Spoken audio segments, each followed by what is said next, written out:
Sunday evening அப்புறம் ரொம்ப போர் அடிக்குது, அப்படி வெயில் வேறு ஓவராக இருந்துச்சா சொன்னாங்க. சரி ஸ்விம்மிங் பூலில் போய் குளிக்கிறோம் அப்படின்ட்டு ஒரே இடம்.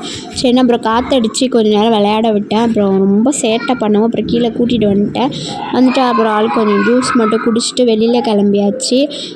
பானிபூரி கடை சண்டே அதுமாதிரி எங்கேயுமே இல்லை, தேடி கண்டுபிடிச்சா அப்புறம் இந்த கடை தான் ஒன்று தான் இருந்துச்சு. சரி எப்படி இருக்குது டேஸ்ட் அப்படின்னு தெரியல, சரி வாங்கி ட்ரை பண்ணோம். அப்புறம் நல்லா தான் இருந்துச்சு. சாப்பிட்டு அப்படியே மார்க்கெட் கிளம்பியாச்சு. அந்த வீக்குக்கு தேவையான வெஜிடபிள்ஸ்லாம் வாங்கிட்டு வரலாம் அப்படின்ட்டு. அப்புறம் மார்க்கெட் போனால் தான் கொஞ்சம் ஃப்ரெஷ்ஷாகவும் இருக்கும், கம்மியாகவும் இருக்கும். சரிண்டா இங்கே போய் வாங்கிக்கிட்டு நேராக வீட்டுக்கு கிளம்பியாச்சு.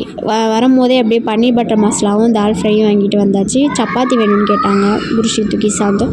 சரிண்டா அப்புறம் வீட்டுக்கு வந்துட்டு சப்பாத்தி மட்டும் பண்ணிவிட்டு பட்டர் மசாலா வச்சுட்டு இந்த தால் ஃப்ரை வச்சு சாப்பிட்டு முடிச்சிட்டோம். அன்றைக்கி நைட் அப்படி தான் போச்சு. இதே மாதிரி உங்களுக்கு நிறைய வீடியோ வேணும் அப்படின்னா மறக்காமல் நம்மளோட சேனலை சப்ஸ்கிரைப் பண்ணி ஃபாலோ பண்ணிக்கோங்க.